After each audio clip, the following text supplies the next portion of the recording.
et ehitusosakond ja raudteeosakond on nüüd 2 eraldi üksust.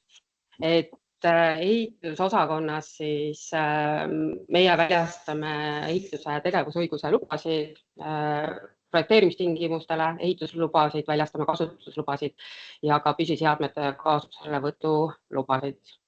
Lisaks sellele, mis puudutab raudtee ehitamist, siis üks oluline osa on ka välisriigi kutsekvalifikatsiooni tunnustamine, millega me oleme siin juba aastaid tegelenud, et võib-olla see valdkond võib-olla ei ole nii tuttav kõikidele, aga ehitusseadustiku alusel on meil tõesti ehitusvaldkonna pädevaid isikud tunnustada.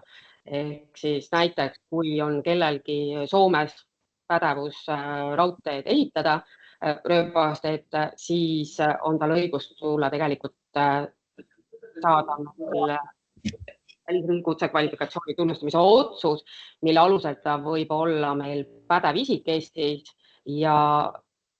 aga küll see ei tähenda, et tal väljastaks kutse Eesti süsteemi järgi, vaid et tal ongi meie väljastatud otsus, aga õigused ja pädevused on tal täpselt samad. Nii, mis puudutab, äkki saab kellegi seal hääldada. Et mis puudutab siis veel ehitusvaldkonda, siis teeme ka järelevalvet pädevate isikute osas, et kui MTR-is on valed andmed, siis on meil järelevalve õigus siin sekkuda. Nii, kas nüüd katkes see jagamine? Okei, üks hetk, millega pärast katkes jagamine ära.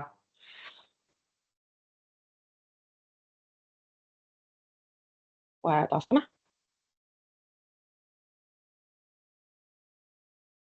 Üks hetk. Tuli tagasi. Nii, ehk siis ja lisaks on ka kaitsevööndis tegutsemise kontrolli ja järelevalve samuti meie valdkond, et kui seal tehakse midagi, mis ei vasta nõuetele, siis on meil õigus sekkuda ja reageerida. Nii, aga lähme edasi ka tegelikult nüüd kohe lubade menetluste juurde. Et tegelikult ka eelmisel aastal tutvustasin seda valdkonda, aga ütleme niimoodi, et sellel aastal, kui valmistasime ette meie seda infotundi, siis nägime, et on vaja seda valdkonda uuesti meelde tuletada ja võib-olla selliseid väikeseid näpunäiteid näidata, et mis on meie ootused taotlejatele, mis on sellised põhilised kas just vead või sellised tähelepanekud, kus võiks siis järgmine kord palju paremini menetlus läbi viia ja taotlusi koostada. Nii, kõigepealt siis, et mis on meie siis need põhilised alusdokumendid, millest me siis juhindume, et loomulikult ehitusseadustik ja raudteeseadus.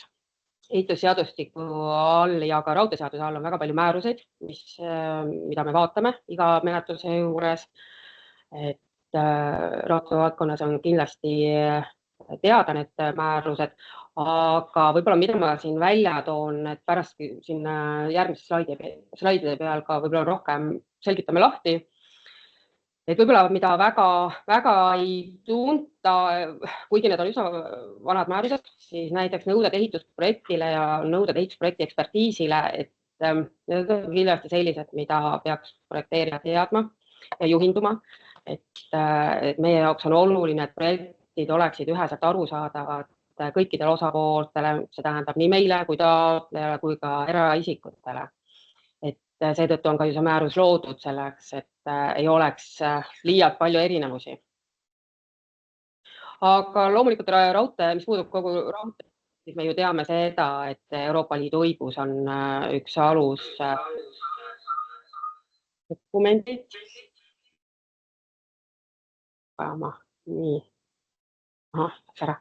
Nii, ja siis standardid, juhendid loomulikult ja ka keskkonnamõju hindamine on üks oluline osa kogu raudteesektoris.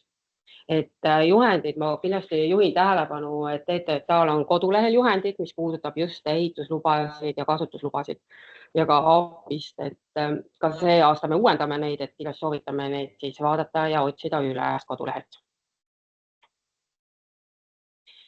Nii, aga alustan keskkonnamõjust, et pikalt siin küll ei peatu, aga paar märksõna ikkagi mainin,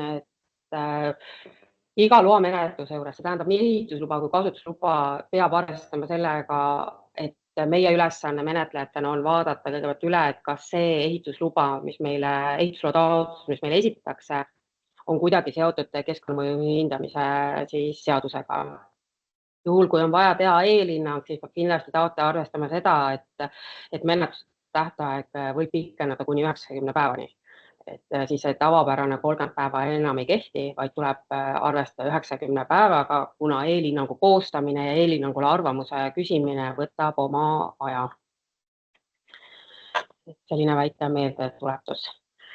Et siin, mis puudutab eelhinnangut, et siin tõingi välja, et mida see protsess kui selline üldse tähendab, et eelhinnangu koostab meie, sisendi peab andma taotleja, eelhinnangu koostamine võtab aega vähemalt 2 nädalat, üsna mahukad dokumendid ja väga palju on keskkondasid, mis tuleb läbi kammida, enne kui see eelhinnang kokku saab kirjutatud.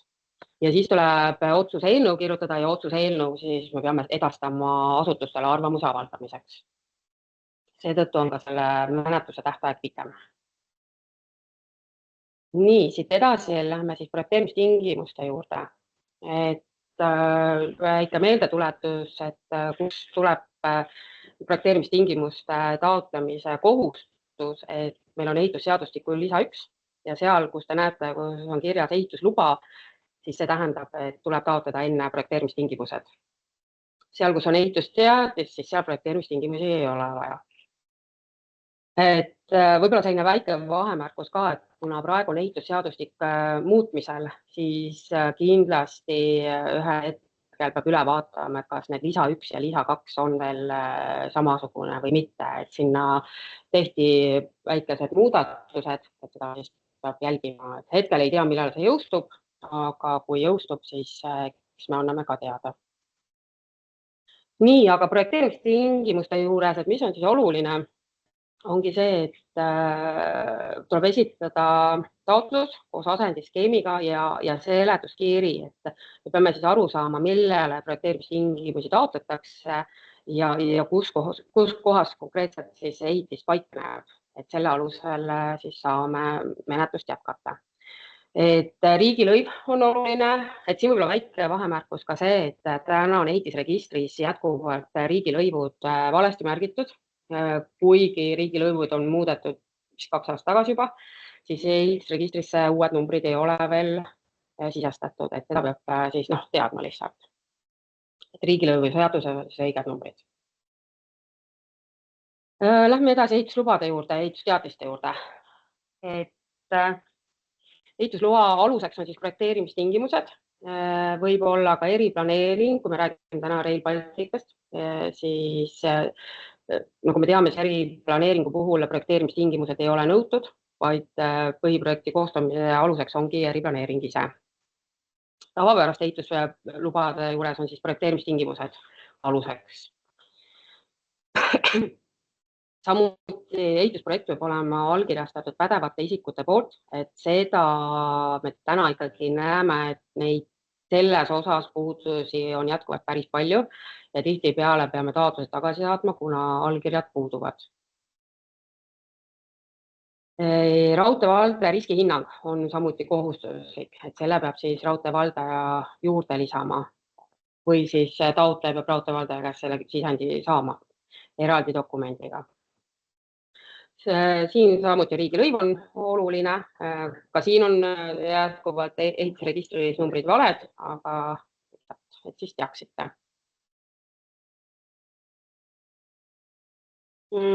Ja ehitusprojekti ekspertiis, et kui see on tehtud seal ehitusloa etapis juba, siis see tuleb juurde lisada, kui seda ei ole, siis tuleb kindlasti esitada kasutusloaga.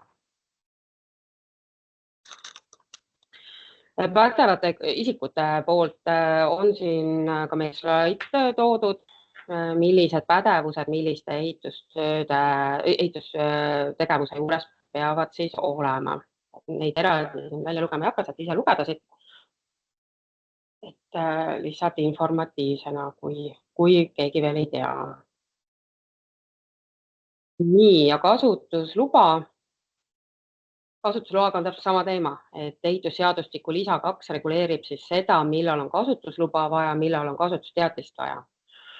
Et seda võib ka siin märgata erinevate ehitiste puhul, et seal, kus ei pruugi alati olla niimoodi, et kasutusluba vaja võib ka täitsa olla, et ehitusloa puhul võib olla ehitusteatis või kasutusteatis vajalik hoopis. Aga selle jaoks seda peal ongi, et täpsemalt siis vaadata. Ja siin samuti, et kui ehitusseadustik siin uuel aastal muutub, et ka siin on oodata muudatusi. Ja kasutuslubade taotlemine tegelikult ega ta väga palju ei erine ehitusloa taotlemisest, et oluline on see, et taotluse juurde on lisatud kõik ehitusdokumendid. Oluline, mida me oleme siin märganud, on just see, et kasutuslubade puhul ei saa olla enam eelprojekt lisatud. Kasutusloa juures peab olema projekt, mille järgi ehitati. Me täna räägime ikkagi tööprojektist juba. Et see ei saa tuua vabanduseks seda, et ehitusloa etapis oli lisatud eelprojekt, et siis ma esitan kasutusloa juures sama, et päris nii need asjad ei käi, vaid ikkagi kasutusloa juures peab olema projekt, mille järgi ehitati. Nii, ja kindlasti, mis on raudtee puhul oluline, on siis NOBO ja ASPO raportid, et need ka kindlasti on vaja juurde lisada. Ja ekspertiisist ma juba ka rääkisin.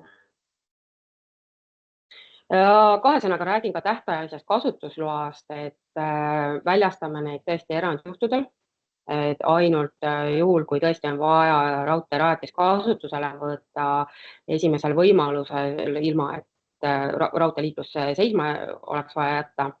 Et seetõttu oleme välja töötanud ka sellise tähtajalise kasutusloa meetme. Ja ka siin on vaja hästi tihedat koostööd teha TTJA-ga, taotleja kui ka tellija enda poolt, et see on kindlasti hästi oluline, kus me täna näeme samuti olulisi puudujääke, kus jäetakse võib-olla kommunikeerimata nii meile, et on vaja luba saada kiiremas korras, siis seetõttu ei ole võimalik meil seda ressurssi nii kiiresti sinna fokusseerida, seetõttu, et see on kindlasti selline võib-olla luba, kus eelnevalt on vaja teha koostööd, kui tullakse taotlema.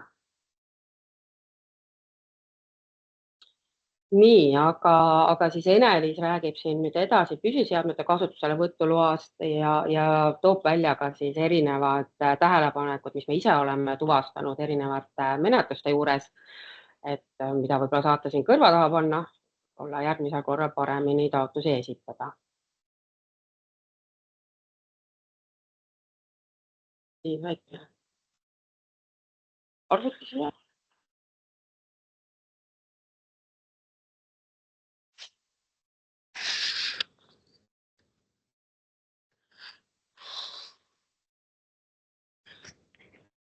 Tere ka minu poolt. Mina olen siis Eneliis Pahman-Bonfanti ja räägin kasutuselevõtu loast ja praktilistest soovitustest. Et püsiseadmete kasutuselevõtu luba ehk KAPIS on selline luba, mis on siis nii-öelda allsüsteemi oluliste muudatuste puhul ja sellekohane juhend on meil kodulehel olemas. Ja suures plaanis annan siis ülevaate, et millal seda vaja on. Eestis on praegu raudtee infrastruktuuris suured muutused, ehitatakse Rail Balticut, uuendatakse Eesti raudtee infrastruktuuri ja samuti ka Edela raudtee infrastruktuuril on suured muudatused. Et püsiseadmete kasutuselevõtu luba siis ehk KAPIS on vaja oluliste muudatuste puhul, mis muudavad allsüsteemi uuenduslikumaks ehk siis teisisõnu selliste muutuste korral, mida Eestis veel kasutusele ei ole võetud. Et siin skeemist on näha, et on peamine alus selleks on või millest lähtuda on ka Euroopa Liidu määrus 402 artikkel 4, kui muudatus on oluline. Selle kohased riskihinnangud tehakse raudteevaldaja poolt, kus raudteevaldaja hindab, kas raudteesüsteemis tehtav muudatus on oluline või mitte. Et siis oluliste muudatuste puhul on vajalik APIs lõpus taotleda. Lisaks siis ERTMS-i puhul, mis on automaatselt oluline muudatus ja see on näiteks Rail Balticu puhul. Eesti-siseselt saab tuua suuremaid näiteid muudatuste kohta, näiteks kontaktvõrgu 3 kilovoldilt minemine 25-le, et on oluline muudatus, Eestis ei ole seda varem rakendatud. Teisalt ka CCS-süsteemid, kui tehakse muudatusi, mis on eelduseks B-klassi süsteemidelt, ehk siis seni kasutusel olevatest liiklusjuhtimissüsteemidelt üleminekuks A-klassi süsteemidele. A-klassi süsteemid on siis sellised süsteemid, millel kohaldub ka CCS-KTK ehk siis kõik Euroopa Liidu ülesed nõuded raudteerajatistele. Algab selle APIse taotlemine selliselt, et raudtee infrastruktuuri valdaja hindab muudatust. Kui on muudatus oluline, siis tuleks konsulteerida TTJA-ga, anda teada, et selliseid muudatusi planeeritakse. Siis on valmis ja teadlik nii ehitaja, projekteerija, raudtee infrastruktuuri valdaja ja ka TTJA suurematest muudatustest. Ülejäänud osas on selliselt, nagu Liina rääkis, et tuleb taotleda projekteerimistingimused, välja arvatud juhul, kui on olemas eriplaneering. Tuleb taotleda ehitusload, kasutusload ja siis lõpus, kui kogu projekt on valmis, siis esitada siis see APIse toimik, millest lähtudes saab anda siis kasutuselevõtuloa. Kui küsida, et miks see on vaja nii mitmes etapis, siis toon näiteks, et ehitusload, kasutusload antakse raudteerajatistele lõikude ja rajatiste kaupa, kuid allsüsteemi muudatus hõlmab kogu süsteemi. Ehk siis ühes kasutuselevõtuloa toimikus võib olla väga palju rajatisi, nad on kõik kompaktselt seal näidatud, kõik lõigud ja samuti siis NOGO ja ASPO dokumendid on selles toimikus, sest olenevalt tellijast ja kokkulepetest ja lepingutest on mõnel juhul NOGO ja ASPO dokumentide väljastamine alles siis, kui on kogu projekt realiseeritud ja on antud siis projektiülene vastavushindamine või ohutusaruanne. Nii palju siis APIsest. Menetluste poole pealt on ehitusregistris võimalus kasutada ehitusloa taotlemist ka PIM-meetodil. Tänaseks seda ei ole palju kasutatud, on antud 2 ehitusluba Rail Balticu kohalike peatuste ehitamiseks, uute platvormidele ja ülepääsudele. Seal on esialgne versioon, seda arendatakse, aga hea on teada, et selline variant on võimalik, selle vastu on taotlejad huvi tundnud. Seal on tehnilisi tõrkeid, on saadud abi ehitusregistri klienditoest ja samuti on juhendid. Et ma arvan, et mida suurem on huvi, seda rohkem siis sellele tähelepanu pööratakse ja siis prioriteetsena seda võib-olla siis ehk arendatakse. Järgmisel slaidil toon siis välja ka, et milline on tavalisel kaardil näidatud ehitise kuju ja milline on PIM-mudelis. See lihtsustab, selline kuvamine lihtsustab kaasamist ja kooskõlastamist ja arvamuse andmist, sest näiteks kui kaasame eraisikuid ja ehk siis piirinaabreid ja mõnel juhul ka maaomanikke, siis on neil arusaadav, et milline ehitis on kavandatud, millises mahus, milliste mõõtmetega ja kuidas see ehitis siis nii-öelda piirnevate kinnistu omanike maade visuaalset osa mõjutab. Et tasub proovida esialgu taotlemisel siis tõenäoliselt kui arendatakse, siis see on siis nii-öelda ehituse klistri tulevik.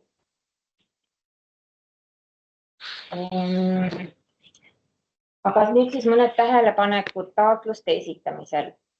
Et tihti on öeldud, et taotluste menetlemine võtab palju aega või küsitakse, kuidas saaks ehituslubade, kasutuslubade väljastamist kiirendada, et oleks menetlus sujuvam.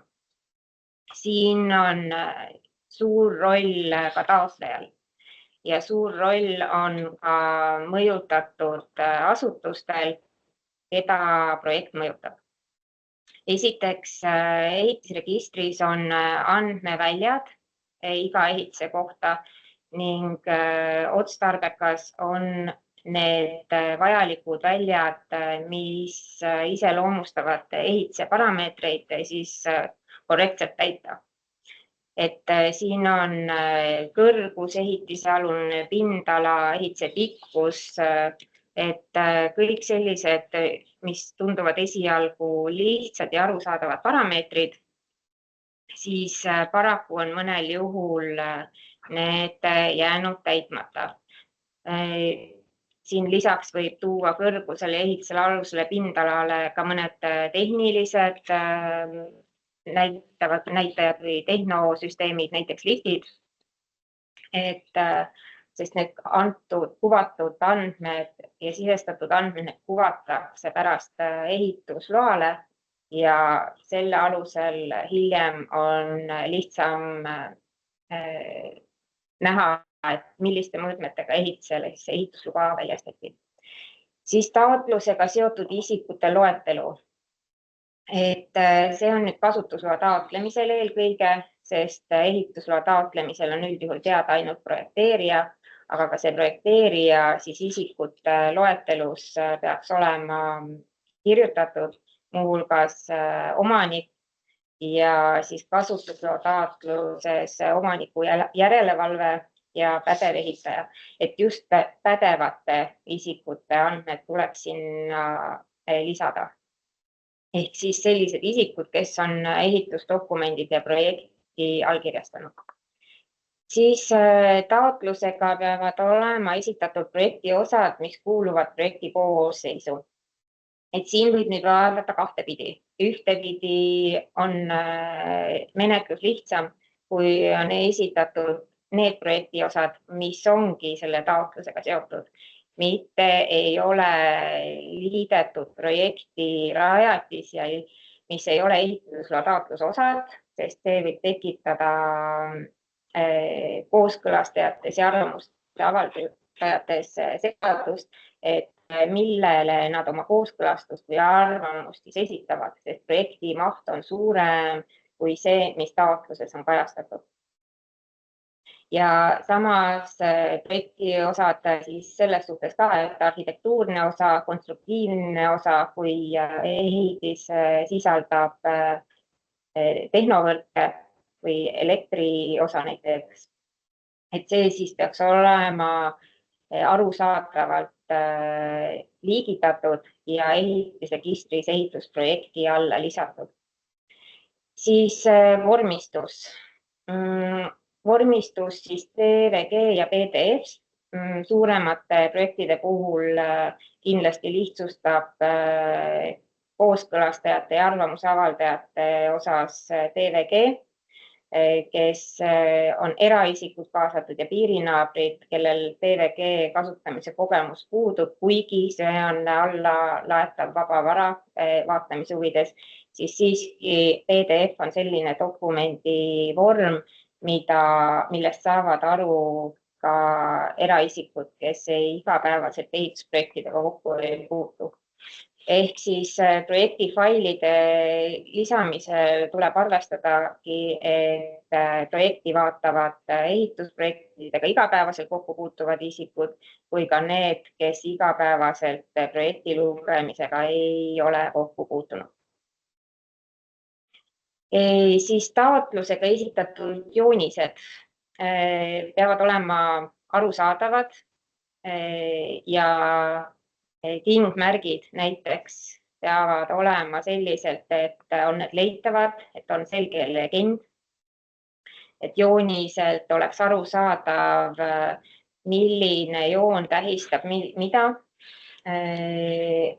ja samuti siis asjakohased kihid, et ei oleks liiga palju ega poleks liiga vähe. Projektdokumentatsioon ka peab vastama määrusele nõuded ehitusprojektile. Täna on nõuded ehitusprojektile määruses eristatud 3 projekti etappi, projekteerimisstaadiumid, eelprojekt, põhiprojekt ja tööprojekt. Et ehitusloa võib taotleda projekteerija omal nagu valitud staadiumis. Et siis selle järgi siis saab selle vormistada. Mõnikord on selliseid olukordi, kus projekti osad ei lähe kokku. Ehk siis näiteks arhitektuursel projekti osal on kajastatud ühed mõõtmed, konstruktiivsel hoopis teised. Et siin võib tuua näiteks seina paksuseid, tee laiuseid, tunneli kõrgust, truubimõõtmeid, et kui projekti osad üles ehitusregistrisse laadida, siis tuleb ikkagi vaadata, et kõik projekti osad kõikide osapoolte poolt on selles suhtes kokkuviidavad.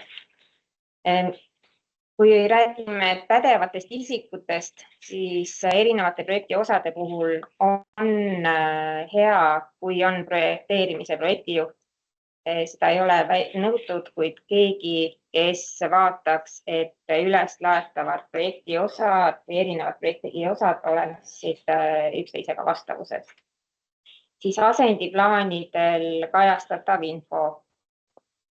Et ehitusloa taotlust või hiljem geodeetilist mõõdistust esitades on hea, või sellest on vajalik, et on võimalikult ajakohane info. Et katastriüksuse nime, tunnused, piirid oleksid esitatud hetkeseisuga. Arusaadav, et mõnikord see info muutub nii kiiresti, eriti just Rail Balticu projektides, arvestades maade omandamist, et alati ei ole see võimalik, kuid ütleme siis niimoodi, et menetlus lihtsustab see, kui see info on seal ajakohane. Siis pädevad isikud ehk siis projekteerijad, ehitaja ja omaniku järelevalve peavad olema registreeritud MTR-is. Lisaks sellele siis tuleb veenduda, et nad on kutseregistris, on kutse neil kehtiv ja olemas, et nad on pädevad tegema selliseid töid, nagu nende kutse ette näeb. Siin võib näite tuua, et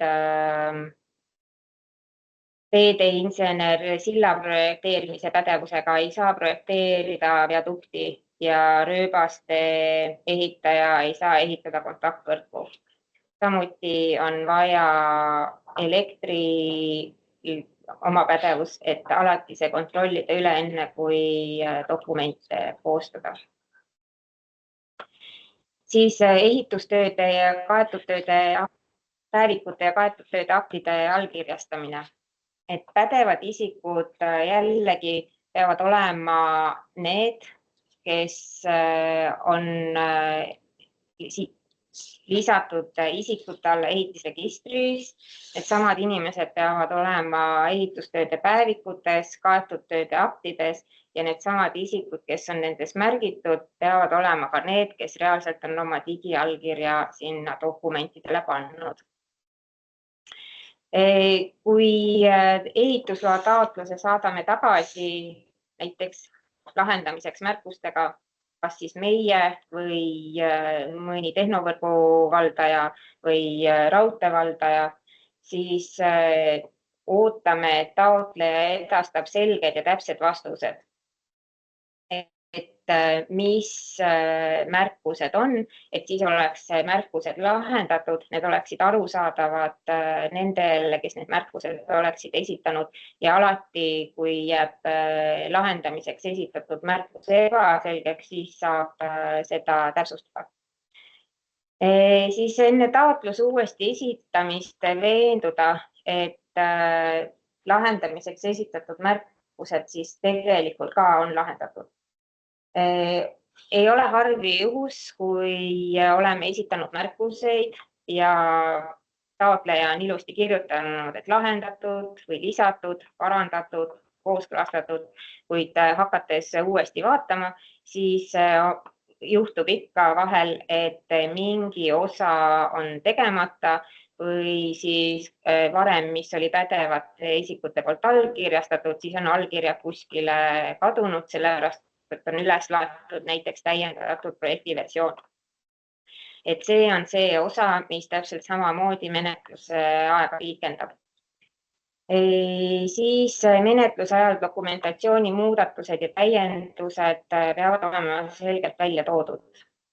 Et see on jällegi üks asi, mis pikendab menetluse aega, eriti mahukate projektide puhul, kui menetleja hakkab uuesti ehitusprojekti vaatama ja leiab siis nii-öelda uusi asjaolusid või uusi muudatusi, mis ennem ei olnud projektis kajastatud või siis täpselt samamoodi paranduste tegemisel. Selle võiks projektis kas siis eraldi välja tuua või siis projektis endas ära märkida need muudatused.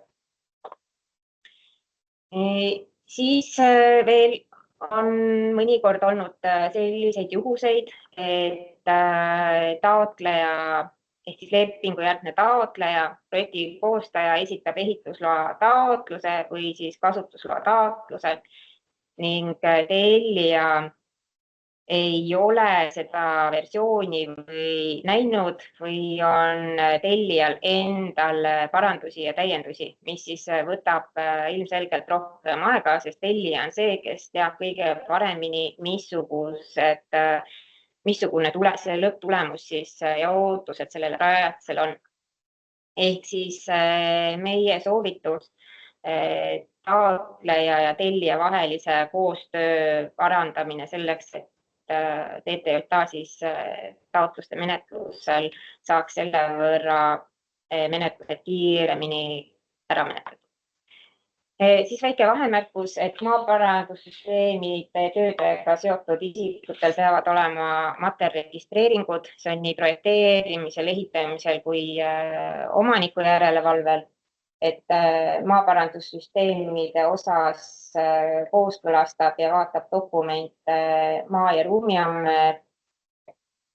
Et kui on meie menetlustes, TTJA menetlustes maaparandussüsteemi rajatised, siis meie vaatame seda materjaliregistreeringut ja seda vaatab ka MaRu, kui me saadame neile kooskõlastamiseks.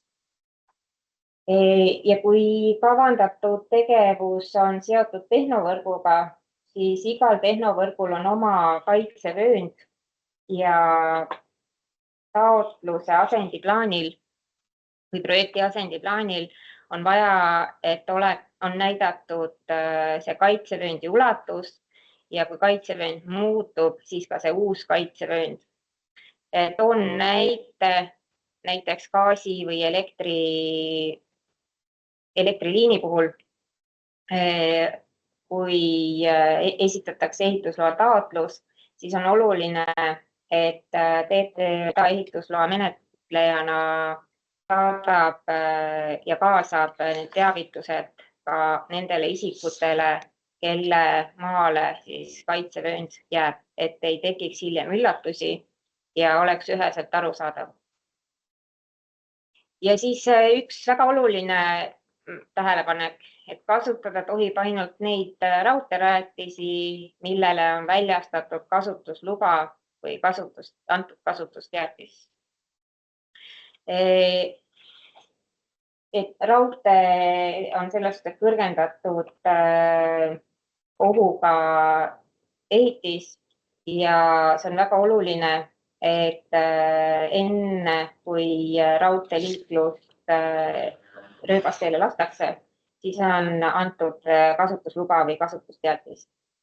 Arusaadav, et vahepeal tuleb teha töid akendes, selles suhtes rääkis Liina eelnevalt tähtajalistest kasutuslubadest ja samuti siis on otstarbekas pöörduda aegsasti TTJA poole, et oleks teada, millistele rajatistele, millises ajavahemikus on vaja kasutusluba või kasutusele rajatised võtta ja siis taotleja ja raudteevalve TTJA koostöös saab panna paika ajalise plaani, milliseid dokumente, mis ajaks on vaja, et oleks raudteerajatiste kasutamine ainult siis, kui nendele on väljastatud siis kasutusluba.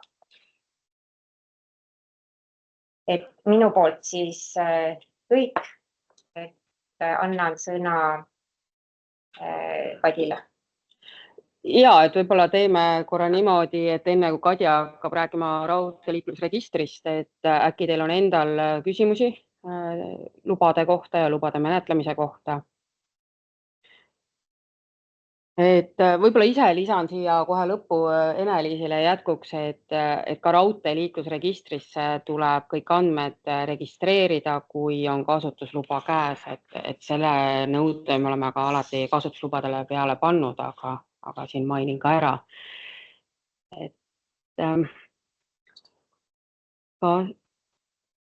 Kas soovite küsida, et küsimusi võib ka kirja panna siia vestlusesse?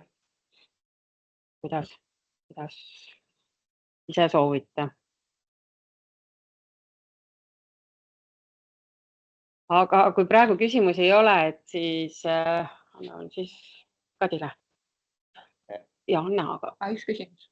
Nii. Kas kuulete, jah? Ja, kuuleme väga hästi. Mul on niisugune küsimus, tähendab pädevad ehitajad, et kas Eestis on kogemust Hiina ehitajatega või on see kuidagi poliitiliselt mitte sobilik? Hiina ehitajatega kogemust ei ole, et kui ma siin alguses rääkisin välisriigi kutsekvalifikatsiooni tunnustamisest, et siis ka see kehtib Euroopa Liidu liikmesriikidele ainult. Et tegelikult kolmanda riikide pädevusi meil ei olegi õigust tunnustada. Aga kas kellegi üldse on? Kas see välistab kohe oma olemuselt Hiina ehitaja või? Ja, ta ei tohi olla pädev isik. Ehk siis me tegelikult võib-olla siin tulebki täpsustada seda, et me tunnustame neid, kes tahavad olla pädevad isikud Eestis, ehk siis allkirjaste dokumente. Et kui ta teeb tööd, aga ta ei vastuta oma töö eest, et siis seda tunnustamist ei olegi vaja. Aga meil kogemus puudub, jah. Aha, nagu alltöövõtjana ta saaks olla, jah? No kui keegi võtab tema töö eest vastutuse enda peale, siis küll. Selge, aitäh. Tervist tavasarnete kõudrääki. Mul oleks vastutavate isikute kohta ja nende tunnustamise osas küsimus, et siinkohal me räägime ikkagi siis inseneride siis tunnustamisest, küll mitte aga muid raudteekutseid. Me räägime siis kõikidest nendest kutsetest, mida meil Eesti väljastab, ütleme selle pädevusvaldkonna piires siis. Et elektriinsenerid, ehitusinsenerid, raudteeinsenerid, teedeinsenere tunnustab üldse Transpordiamet. Ja ma peangi silmas seda, et jutt käib inseneridest, mitte näiteks, ma ei tea, eriveeremi juhtidest või raudteemehaanikutest, kellel on siis kutsetunnistus. Siiamaani meil ei ole vist isegi taotletud konkreetselt neid tunnustatud. Teemehaanikuid minust on mingil hetkel on olnud. Küll mida ammu, jah, tõesti. Jah, me oleme selle teemaga mingil hetkel kimpus olnud, et näiteks vastutavate keevitajate tunnustamine Eestis, et kelle pädevusvaldkonda see jääb, et kas see on sihtasutus raudteekutsed või see on siis Tarbijakaitse ja Tehnilise Järelevalve Amet. Et ma tean, et meil on ka keevitajad aeg-ajalt sattunud siia. Ma jään hetkel vastuse võlgu, et kas me oleme nad ära tunnustanud või mitte. Aga see on ka meil siin mõned aastad tagasi on küll laual olnud. Et seda ma saan huvi korral tõesti minuga uuesti ühendust võtta, ma uurin majas eest selle üle. Aitäh.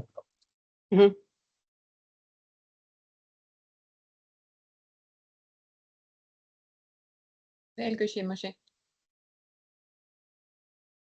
Mul on veel küsimus projekti kinnitamise osas vastutava spetsialisti poolt.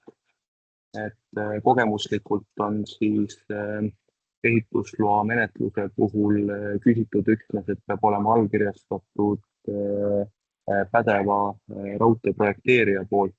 Aga kas Tarbijakaitse ja Tehnilise Järelevalve Amet kontrollib projekti eri osades kõiki pädevaid spetsialiste projekteerijatena ja kus maalt jookseb nende vastutuse piir antud kompleksse projekti juures?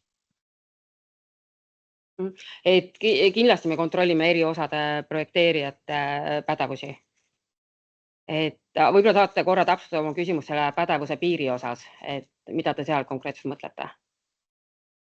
Näiteks, et kas viadukti puhul raudteeprojekteerija vastutab üksnes viaduktile paigaldatud või projekteeritud rööbaste pealisehituse osas või vastutab ta raudteerajatisena kogu viadukti või silla osas, mille tegeliku projekti teostaja ja minu hinnangul ka vastutaja on siis pädev silla kui rajatise projekteerija. Et viadukti konstruktsiooni osas vastutab ikkagi teedeinsener silla projekteerimise pädevusega ja raudteeinsener siis on see, kes selle rööbastee osas, et iga projekteerija peab teadma oma pädevuse piire ja silda projekteerib sillainsener ja rööbasteed raudteeinsener. Ja täpselt sama on ka ehitamise ja omaniku järelevalvega. Aga kas antud juhul peaks siis projekteerijad lisama siis allkirjastamisel mingisuguse kaaskirja, kus nad veel täiendavalt kinnitavad ära või kirjeldavad ära oma siis vastutuse piiri. Et kui näiteks raudteeinsener võib vastutada ka antud rajatise projekti osas, siis ta justkui võiks või selle silla osas, siis ta võiks justkui selle silla ka allkirjastada ja siis vastutuse võtta. Küll aga tegelikult on ta teise projekteerija vastutusvaldkonnas. Projektil on üldjuhul sellistel juhtudel tiitelleht, kus ongi rööbaste vastutav projekteerija, viadukti vastutav projekteerija ja need mõlemad isikud on siis projekti allkirjastanud oma mahus. Selge, aitäh.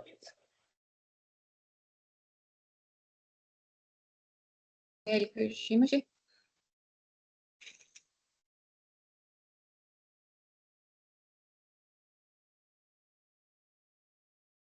Et vajadusel saab, ma arvan, ka kirjutada, et kui tekib siin vahepeal mingisuguseid küsimusi ja pigem kaasata, et ka konsultatsiooni mõttes alati, et siis koos on lihtsam. Jah, just, et kui tõesti siin õhku jäävad mõned küsimused, et kindlasti võib ühendust võtta, et mõtleme koos ja aitame välja, kui vaja. Võib-olla võtaksin veel korra selliseks kõvasti mõtlemiseks, kui tohib aega kulutada, siis tingimusliku või siis tähtajalise kasutusloa ja selle piiritluse, et millisel juhul ja millisele rajatisele peaks olema ta väljastatud enne liikluse avamist siis üle või koostöös selle rajatisega. Et te mõtlete, et võiks piiritleda konkreetsed rajatised ära, et millele anname näiteks ja millele mitte või? Jah, näiteks, et kas truubi puhul on tarvilik siis ajutine kasutusluba, et sealt siis üle olemasoleva siis rööbaste üle sõita või siis ei peaks olema või et kas raudtee kapitaalremont siis loakohustusliku tegevusena, kas ta nõuaks ajutist kasutusluba või mitte. Et võib-olla nii üle reguleerida seda ei tasuks. Ja, kindlasti on mõtlemisainet siin. Kindlasti, et ega see tihtipeale meil läbi praktika ju kujunebki välja, et millised on siis taotleja, ütleme, raudtee ettevõtte ootused ja millised võimalused on meil siin vastu tulla või millised mitte. Aga nende rajatiste puhul, ega me oleme siin oma majas ka diskuteerinud seda, et milliste rajatise üldse saaks anda ja millist mitte, et loomulikult pigem eelistame neid alalisi kasutuslubasid kui tähtajalisi, aga me oleme siin aru saanud ka sellest, et tihtipeale see truup on üks suurem projekti osa, ehk siis kui me mäletame näiteks ainult truupi, siis meil on ju vaja kõiki ehitusdokumente, mida võib-olla sellel hetkel ei ole võimalik meil taotlejale esitada.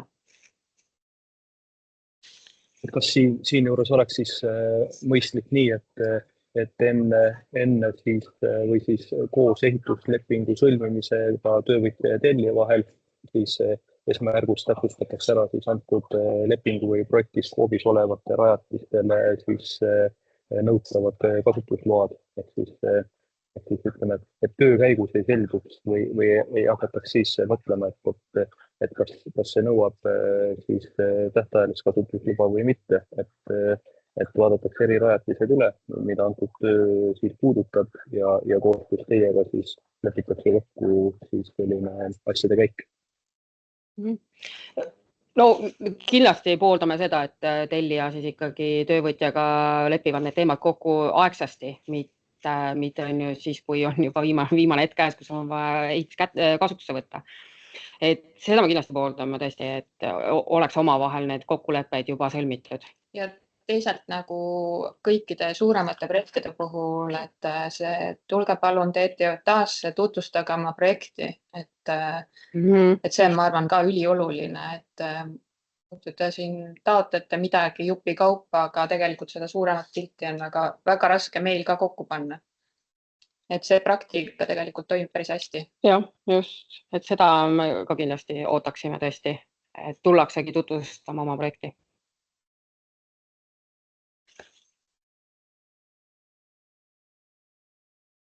Nii, kui hetkel ei ole küsimusi, siis ma vahepeal räägin ka siis projektist. Nii, vaatan, kus sain päeva. Nii, tuli suuremaks. Nii, et meil on siin laua peal üks projekt. Projekt on seotud siis raudteeliiklusregistriga. Alustasime selle projektiga juba 2022.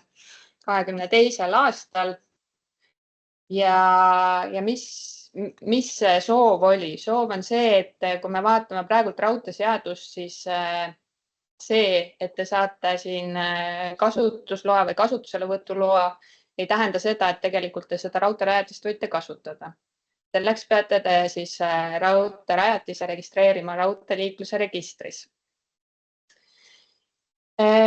Ütleme nii, et praktika on üsna kehv, et ei teata sellest. Järelevalve käigus selgub, et on rajatised registreerimata ja riigina nii-öelda, et miks peab mitmes kohas olema raudteeliiklus või ütleme raudteerajatiste andmed, et aasta on 2025, et meil ei ole vaja neid registreid nii palju. Ja seda probleemi me tegelikult hakkasime siis 2022. aastal lahendama, tellides analüüsi, et kuidas oleks siis kõige mõistlikum lahendada see probleem, et ettevõtjatel oleks halduskoormus väiksem, et ka TTJA menetlejatel oleks halduskoormus väiksem. Mainin seda, et siis raudteerajatise andmed praegult on laiali erinevates registrites. Meil on ehitisregister, meil on raudteeliiklusregister, mis on siis siseriiklikud. Siis meil on eraldi veel Euroopa Liidu taristuregister RINF, kus on ka väga palju andmeid. Ja siis on veel TEN-T, mis on üle-euroopalise transpordivõrgustiku TNT register. See tähendab seda, et meil on erinevad menetlused, meil on erinevad keskkonnad, meil on mitu riigilõivu, meil on osaliselt dubleerivad andmed ja me defineerime nendes registrites neid rajatisi erinevalt.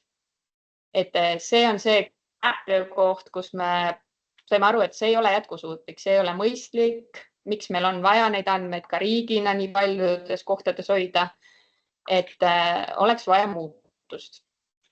Ja sellega seoses siis leidsime, et kõige mõistlikum on siis raudteeliiklusregistri andmed ühendada ehitisregistri andmetega. See tähendab seda, et me rikastame ehitisregistri andmeid raudteeliiklusregistri andmetega. Lisaks paneme sinna juurde Euroopa Liidu taristuregistri andmed ehk RINFi andmed ja siis sealt automaatselt ka liiguvad siis läbi liidestusse TEN-T-i andmed. Et sisuliselt meil siis tulevikus on üks kontaktpunkt, kus lihtsalt ühe rajatis on ühekordselt nii-öelda riigis ja sealt jookseb info rajatiste osas erinevatesse süsteemidesse, registritesse, saab statistikat välja võtta ja nii edasi. Sisuliselt me oleme sellega liikvel, et kohe peaks Maa- ja Ruumiametis minema välja hange, et seda registrit siis nii palju arendada, et me saaksime oma andmed sinna siis, olgu see need RINFi või raudteeliiklusregister, sinna liidestada. Mida me nüüd siis oleme näinud selle aastate jooksul, et ülikehv andmekvaliteet, väga keeruline on viia erinevate süsteemide siis andmeid kokku. Ka olemasolev süsteem annab meile kriteeriumid, kuidas me saame seda lahendada. Siin on eelmise aastal tuli välja RINFi uus määrus, et seal puuduvad veel teatud juhendid, et natuke on ebaselge, mis andmeid meil täpselt on vaja esitada. Samamoodi on teema, et meil on vaja ka seadusandlust muuta, on meil vaja raudteeseadust sellega seoses muuta, on meil raudteeliiklusregistri pidamise põhimäärust vaja muuta ja samuti ehitisregistri põhimäärust vaja muuta. Et need kõik asjad on töös, me toimetame ja praeguses raudteeseaduse eelnõus, mis on Riigikogus lugemisel, oleme pannud selleks tähtajaks 1. jaanuar 2027. See on tegelikult kohe. Senikaua käib kõik vanamoodi, et enne kui see kuupäev kukkunud ei ole, on meil ehitisregister, meil on raudteeliiklusregister, erinevad riigilõivud ja nii on. Aga siis 1. jaanuarist peaks see siis muutuma. Mis see teile tähendab? Teile tähendab see seda, et 2026. aasta alguses me pöördume teie poole, et kuna on mõistlik anda kohe õiged andmed registrisse, et nii kui me saame siin Euroopa Liidust need juhised kätte, siis me tuleme teie juurde ja soovime teie käest andmeid. Et praegu lihtsalt, kuna see Reinfi määrus on muutunud, siis need andmeid ei olegi olemas, et seal on neid andmeid vaja ja teil tegelikult on see kõige parem ülevaade rajatiste osas ja nende andmete õigsuse osas. Nii et 26 aasta siin ma arvan, et teise kvartali algus, et hiljemalt siis me pöördume teie poole ja palume selles osas abi, et muudame koos selle süsteemi mõistlikumaks, et teil oleks halduskoormus väiksem ja ka meile oleks halduskoormus väiksem ja et me esitame ühekordselt andmeid ja andmed on nii-öelda õiged, mitte valed andmed. See on see lühike sõnum, mis ma tahtsin teiega jagada, et kui selle kohta mingeid küsimusi, siis palun.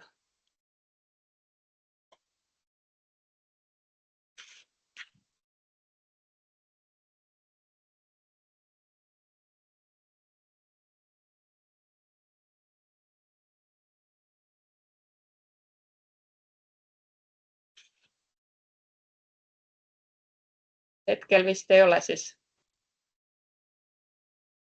Toivo. Ja. Ma saan aru, et mõnes mõttes on jälle tore, et kõik asjad on ühes koos. Aga minu kogemus eelmisest elust, kui ma tegelesin igasuguste registritega, niisuguste asjadega, see on väga oluline, kuidas ehitatakse üles selle registri nimetatud front-end. Tähendab, spetsialist leiab sealt kindlasti ka seda asjad üles, see pole mingi kahtlust. Teeb 7 klikki ja ongi kohal. Aga kui võtta, et mingisugune inimene, kes sinna läheb korra 2 aastas, et aga tema saaks aru, mis seal toimub, siis olgem ausalt, ehitusregister juba tänagi on küllaltki segane. Mõnes mõttes, et sealt midagi konkreetselt kätte saada, katsetad nii, katsetad naa, lõpuks saad kuidagi midagi. Ja kui ta läheb veel suuremaks, et kuidas on plaanis see asi selles mõttes lahendada, et umbes nagu selle tellimise juurde võtta piltlikult öeldes ka tavainimene, kes just tegeleks mitte seal tehniliste küsimustega, vaid selle nagu kasutaja poolse osa nagu kaasaaitamisega, et ta tuleks, sest ei programmistile või süsteemiarendajale ega spetsialistile ei ole see oluline. Pigem ma vastaks nii, et tavainimene tegelikult ei pea neid andmeid üldse vaatama, sest need andmed on ülidetailsed. Et ma arvan, nende andmetega ei ole sellel tavainimesel tegelikult üldse midagi teha.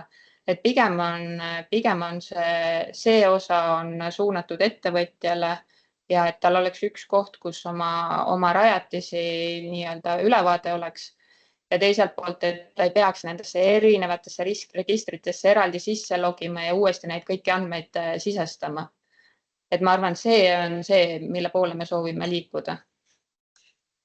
Aga kas tänased andmed, mis on raudteeregistris, kas need kantakse automaatselt üle või? Need jäävad lihtsalt rikastatakse nii-öelda raudteeliiklusregistri andmetega.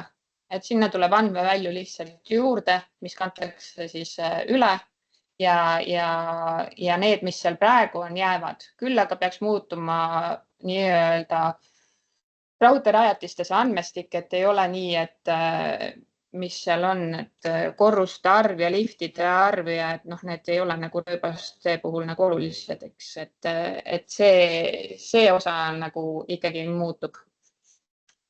Okei, loodame paremat. Ja, me ka.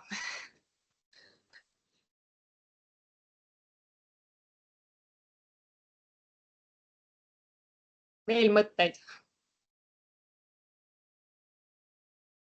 Paljud teist oli tegelikult selle analüüsi juures ka, et kui me seda kunagi tegime ja mingid lahendusi otsisime, et siis tegelikult me kaasasime ka ettevõtjaid, et nad saaksid oma nii-öelda arvamust avaldada seal, et ainult koostöös valmib, et see ei ole see, et riik nõuab, vaid pigem, et oleks kõigi vajadused kaetud.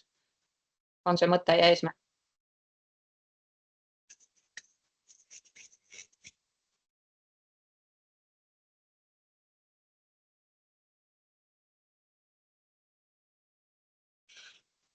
siin on üks küsimus,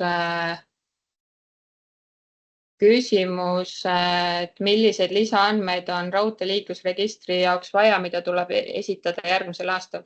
Me pöördume ettevõtjate poole otse, et kes on siis infrastruktuurirajatiste valdajad või omanikud, et eelkõige on puudus meil Euroopa Liidu taristuregistri andmetest. Et seda ma võin kohe öelda. Siseriiklikke andmeid me võtsime minimaalseks, et minu lähenemine on see, et mida vähem andmeid, seda parem andmekvaliteet ja pigem küsida riigi mõistes ainult andmeid, mis meil on vajalikud. Aga Euroopa Liidu poolt tulevad andmeväljad on kohustuslikud ja seal tegelikult meil ei ole võimalus öelda, et me neid ei küsi. Et see on otsekohalduv määrus ja seda tuleb täita ja nii on.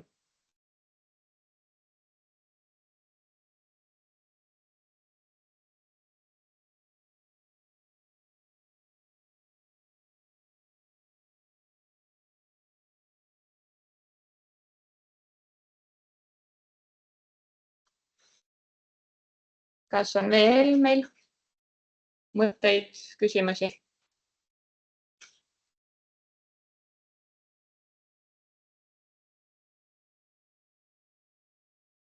Kui ei ole, siis ma väga tänan, et te saite ja leidsite aega. Et ma arvan, et on mõistlik neid teemasid kord aastas uuesti meelde tuletada, sest tegelikult inimesed muutuvad süsteemis ja ka siis uued töövõtjad ja tegelikult see ring nagu aeg-ajalt ikkagi uueneb. Et siin on üks küsimus veel tulnud. EFRi asemel ei tule, et raudteeliiklusregistri andmed siis andmetega rikastatakse EFRi süsteemi. Et sisuliselt me siis raudteeliiklusregistri andmed liidame ehitisregistri andmetega. Ja kogu süsteem hakkab ehitisregistrist toimuma. Et selle kohta, jah, et saadame täpselt otsekirjad ka taristuomanikele. Aga siis mina tänan, et me tänast arutelu siin salvestasime ja slaide saame ka jagada ja läheb ka koduleheküljel üles, et me saadame siis kõigile, kes olid siin Teamsi aknas, et siis teile saadame siis selle info ka Teamsi või tähendab siis meili peale. Et siis on võimalik siis vaadata ja kui on küsimusi, siis pöörduge. Et ikka rõhun see, et koostöö. Et kui millestki aru ei saa, siis küsige, et kõik on valmis seletama ja aitama. Ja minu poolt ka suur tänu teile ja väga asjakohased küsimused olid täna, et mul on hea meel, et väike selline diskussioon tekkis ja arutelu koht. Et kindlasti ootame ka tegelikult tagasi, et kui me järgmine aasta planeerime sellist infopäeva või infotundi, et siis võib-olla millistest teemadest te ise olete huvitatud, et seda tagasi ka kindlasti ootame, et räägiksime ikkagi ka nendest teemadest, mis teid ennast huvitavad, muidu valime oma vaatest need välja. Aga ootame kindlasti tagasi. Aga aitäh, saame siis lõpetada tänaseks ja kena päeva jätku ja ilusat jõuluaega. Suur tänu, kõike head!